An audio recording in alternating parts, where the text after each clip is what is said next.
Good morning and grand rising. The theme for this whole year is open at the top. Staying open. And for this month, the theme is the fear and the furious. And I feel very empowered to face my fears right now. Today, in the presence of fear, is the topic. There's a Buddhist nun named Pema Chodron who has done incredible things to share very profound messages.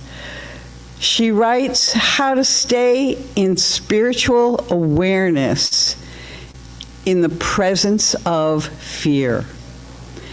And this is what Pema Chodron writes.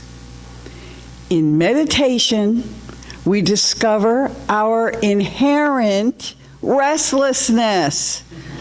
Sometimes we get up and leave. All of us derive security and comfort from the imaginary world of memories, the imaginary world of fantasies, the imaginary world of plans. We really don't want to stay with the nakedness of our present experience.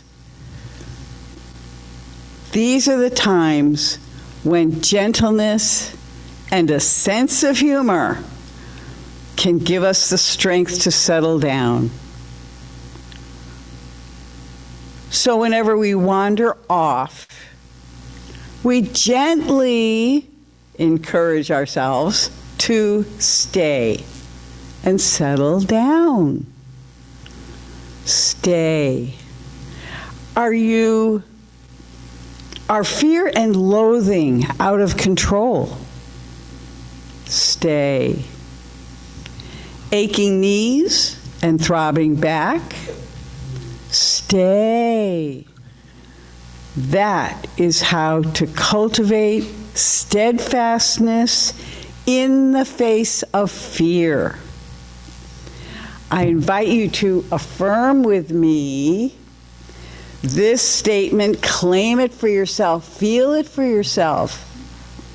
I meet fear with curiosity, compassion, and courage. Please join me to welcome Reverend Dr. Kathleen with more of this important message. Thank you so much. You want this here? No, I'm going to stand over here so it doesn't matter. Thank you so much, Karen. I love how Karen reads with such deep meaning and gives us some time to really focus and she knows when to repeat things too. I really love that. Thank you, Karen. It's beautiful. Yes, this idea of how do we show up in the presence of fear. And I love this idea from Buddhist nun Pema Chodron. She encourages us to stay and settle down, to tell ourselves gently, stay and settle down, a way to keep ourselves in that state of meditation instead of wandering off like, our list of things to do for the day or whatever. Stay and settle down. So if we stay with fear and settle down and cultivate spiritual awareness, so there's a context, the greater context of who we are, able to observe this thing called fear, then amazing things can happen. Believe it or not, amazing things can happen. That's what we're going to be delving into today, exploring today. And as a result of our courage to do this, we are participating in our spiritual growth. We're participating in our spiritual unfoldment. So I want to begin with the idea of fear as a call of faith. So I'm going to go back to some scriptures, a very well-known story. This is in the book of Hebrew, chapter 11, verse 7. And listen to this, it's one short sentence, but contains so much. By faith, Noah, being divinely warned of things not seen, and we know what the things not seen he was warned of, right? What is it? A flood, yeah. And moved by godly fear, listen, they call it godly fear, prepared an ark for the saving of his household. There's a lot really packed into that little sentence, that little passage. Because Noah has faith in the divine warning of the flood. Yes, he feels fear. I mean, it's human to feel fear when you're hearing that the place is going to flood. He uses that fear, though, for courageous action. He uses it for courageous action, to care for his family, in service of love. And in the science of mind, our teachings, like Noah, we don't deny or ignore fear. Instead, we learn to stay with it and let spiritual awareness inform us as to what is ours to do. Ernest Holmes has a way of describing fear. He says fear is misplaced faith. It's energy being ready to transmute into faith. We can use it in service of a deeper faith in a divine presence that is for us, a divine presence that is the presence of love, therefore, and that we as divine beings are available, can be available for divine guidance, perfect solution to move us into inspired action instead of scared action. So that's the beautiful thing about fear. Rather than run from it, we can use it as part of our spiritual path of growth. So ours to do then may be to investigate, in fact, I highly recommend to investigate with spiritual awareness the thoughts and beliefs that are behind the fear itself. Because fear doesn't just appear out of nowhere. There is a perspective or thoughts beneath it. Now, I have to say, yes, if something dangerous, comes up, we're wired to go into a state of fear and to take action. So I don't want to denigrate that at all. That's a perfect design that keeps us safe. But then it's what we do with that reaction, and the thoughts behind it that move us into action that can be supportive, that can save us, save our loved ones, whatever it might be. So investigating the thoughts and the beliefs behind the fear, very important with spiritual awareness. So fear then can point to ways that we have invested our faith in limiting beliefs. Because we get to invest that faith in a lot of different kinds of things. Do we have faith that the world is falling apart and there's nothing we can do about it? Or do we put our faith in knowing that there is a greater power and presence than us, that we are a very, very much an extension, an expression of, and that we have and the wisdom, the infinite possibilities that we have access to? So the objective then is not to eradicate fear, but to maintain spiritual awareness and then let spirit move us into action, whether it's shifting our beliefs or physical action in the world. Fear is a call to faith. Next, compassion and courage in the face of fear. Well, I am going to go right to a very famous story, The Wonderful Wizard of Oz, and the role of the Cowardly Lion. There's so much that we can learn from just that piece of it. The Cowardly Lion has the belief that because he feels fear, then he must be coward. He's made up that decision. And so he goes through life thinking that he has no courage and that he's weak and all of these ideas he has about himself. However, when I can't remember what they're called, but the beasts, the flying monkeys, start attacking him and his friends, something rises up within him. Love for his friends, courage, the courage to stand up to those flying monkeys and chase them away, saving his friends. So when they go back to Oz, the Wizard of Oz informs him that there is no living creature on earth that would not be afraid in the face of danger. Again, that's the way we're wired. The difference is that in that moment, the so-called cowardly lion chose love instead of fear. I should say love in the face of fear. In the presence of fear, he chose love. He chose to be courageous. So facing our fear then is an awareness that fear can be a wise teacher. Now, you may have never heard that before, right? It's like usually it's run from fear and get into courage as quick as possible. But, again, if we resist it, remember what we resist persists.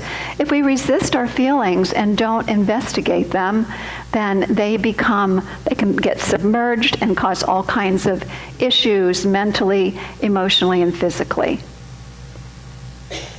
So courage, acting courageously in the face of fear, choosing love. In the newsletter greeting this past week, I put a quote in there from Lao Tzu, the Taoist, the originator of the Tao. And he was talking about how water, encouraging us to be like water. Water is soft.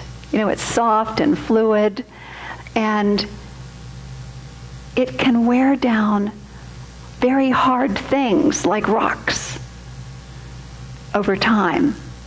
And so he is encouraging us to be soft like water, and therefore we can use that with fear. So being soft with fear, being soft with that, being compassionate with ourselves or compassionate with others when they're in a state of fear. What will happen then is it'll begin to soften our hearts and make them available for wisdom, for divine wisdom and inner strength and great courage. Being soft instead of hard. Softening the hard places. And the hard places, I think, in terms of how we can end up guarding our hearts because of past experiences, that compassion with ourselves and with our fear can help us to soften our hearts and open our hearts and be available. So by compassionately, the idea is to stop seeing fear as a threat and start seeing it as a part of being human. A part of being human, embracing our humanity. And so what we learn to do then when we are co-creating community is that if we are like the water and soften our hearts, it creates an atmosphere of safety, of empathy, a place where sacred listening can take place. That becomes the norm for us. And that's what we're very actively doing in our classes, in our circles, in our workshops, in our Sunday services, is cultivating this beautiful atmosphere of safety and empathy and sacred listening. So therefore, we're allowing wisdom, strength, and divine right action to take place. So again, that's compassion and courage in the face of fear. Finally, fear invites creativity and connection. Isn't that interesting? You think it would be the opposite, but again, we're approaching it with spiritual awareness. So think about it. Oh, there's this beautiful quote I want to do first from Ernest Holmes. It's in something called The Contagion of Fear. He says, "I believe that the divine mind, present everywhere, is free from all fear. And if we can tune into the fearful thoughts of others and be affected by them, we can learn to tune into the mind of God and be free from fear." We can learn to tune into the mind of God. That's what the spiritual awareness thing is that I'm talking about. It's switching channels, switching and tuning into, like a radio, tuning into the channel of the divine, the mind of the divine. So we have a choice. We have a choice to tune in to the collective fear that's being perpetuated in our media, whether it's TV or social media. We can tune into that and become paralyzed or feel like there's not much we can do. Or in the midst of that, we can tune in to divine mind and open ourselves to creative ideas and possibilities, new possibilities of what it is that we can do, what is ours to do for creative action. So how do we cultivate this spiritual awareness? Meditation and spiritual mind treatment, believe me. I kind of feel like I get prepared for these talks sometimes overnight. I had a really hard time sleeping last night, and there were worry thoughts that were going through my mind. And I mean, it was a great opportunity to practice what I've been going through, in preparing for this talk. And so I did the deep breathing. I did the settle down part, and the stay and settle down. I listened to meditation tapes, and so finally, by I don't know what it was, 2 o'clock in the morning, I got up and I went up to my room where I had some paper and pencil, and this is what I do, and it would have been a good idea to do this earlier. I sat down, and to keep myself focused, I wrote out a spiritual mind treatment for myself. It was like 2 or 3 pages long, because I really wanted to get myself refocused and centered in the spiritual truth to calm my system down. And it did. I finally went back to sleep, and then when 7:15 came along, Dan's like, "Get up," and it's like, no, I don't want to get up. I'm sleeping and I'm enjoying this. So I went to sleep immediately after the spiritual mind treatment. The technology, the spiritual technology, this form of prayer that we teach is so powerful. I could tell you of multiple times when I've done that for myself. I mean, I have prayer partners and stuff, which is so powerful, but if I find myself caught in the presence of fear and it's not resolving easily, spiritual mind treatment takes care of it, because it brings me back to my spiritual truth, the spiritual truth of all life, and then brings me back to a state of inner peace. So fear invites creativity and connection. Let's continue on with this idea that divine mind becomes fertile ground for innovation, creative innovation, and authentic connection. So when we bravely face our fears as a spiritual community, we have the opportunity then to offer a compassionate atmosphere in which not only authentic communication takes place, but creative innovation, new ideas, new possibilities. So then what happens is when we transmute fear into faith, we can unite, energize each other, and embolden each other to meet the challenges at hand. Sound good? Yeah. Okay, so let's practice. Let's practice it. We're continuing to build a more resilient spiritual community, a more motivated spiritual community that's motivated by all these wonderful values that are on the back of our cards. So the value that I'm focusing on today is community, also love. I mean, I could go on and on and on, but the key is that we are here to live these values together and to strengthen ourselves in being not only being vulnerable but also having courage to move forward. So let's practice. What I'd like you to do is name a fear that you have, whether it's fear of something in your personal life, fear of what's going on in our country, fear of what's going on in the world, whatever it might be. Remember, it's natural when there's danger to feel fear. So just notice what that is. And then please speak with somebody that you don't normally speak with, even if you have to move. Find somebody different to talk with and share with them, if you would, name that fear and with the intention of unlocking new possibilities. So you might even have new possibilities that come up. So the fear that you have and any new possibilities. And then when the other person finishes their sharing, just simply say, thank you for sharing. There's no need to give advice or anything like that. Thank you for sharing. Okay? So find somebody new to share with.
Remember to include new possibilities. New possibilities.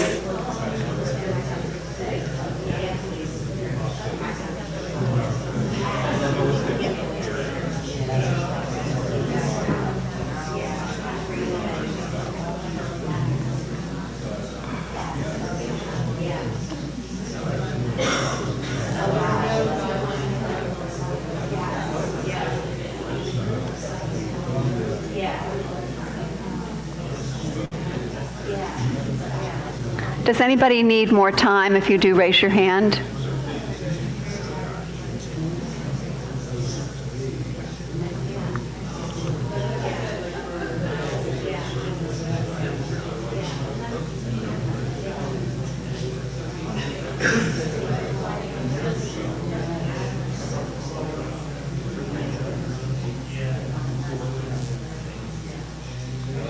Okay, let's bring it to completion.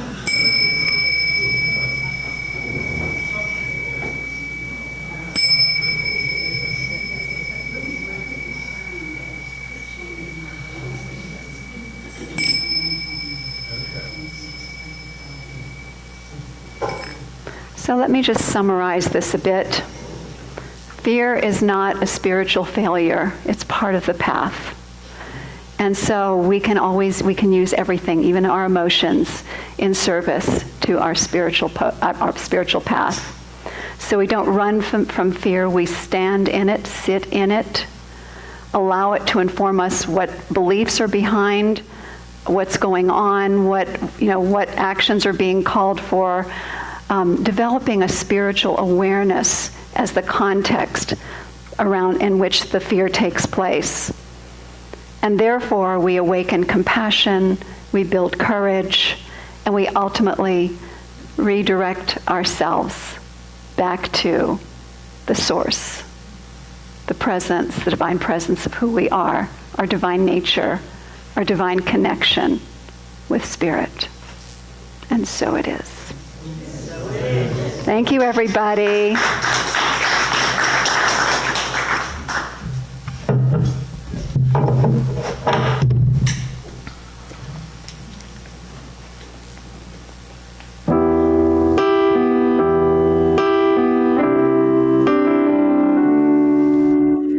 This day was a hard one, and I'd rather forget everything about it. When I lay down my head, but something in my heart keeps beckoning to me to sit with it in silence so that I may see. This is a blessing, a sacred lesson, the very reason I am here. And as I grow, may blessings flow, restoring love where once was fear. These sacred blessings of love. The lessons are the blessings, the gifts along the way. There's everything to gain from what they have to say. So listen to their wisdom like you lean into the wind, and welcome them with open arms like a long lost friend. These are the blessings, our sacred lessons, the very reasons we are here. And as we grow, our blessings flow, restoring love where once was fear. These sacred blessings of love. Whether fact or fiction, it's neither here nor there. All that matters in the end is if we dare to embrace our blessings, the hard-won lessons, as they speak through us in prayer. Our blessings,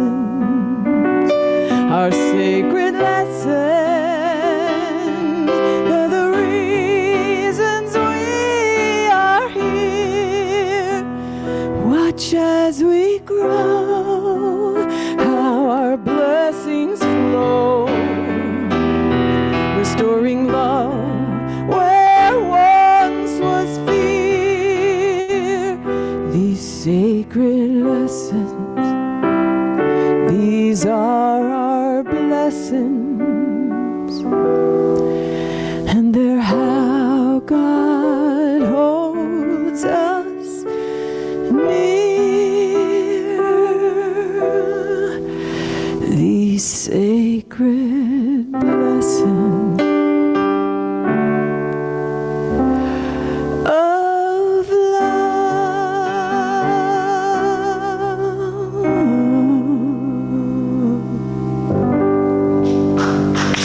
All right. Thank you, Deb. Thank you. The blessings. Is it Michelle?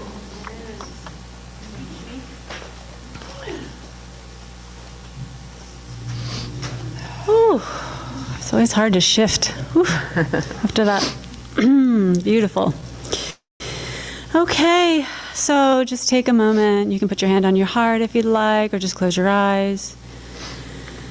And just reflect on the blessings, as we just heard all about. The blessings, in this case, the blessings of this center.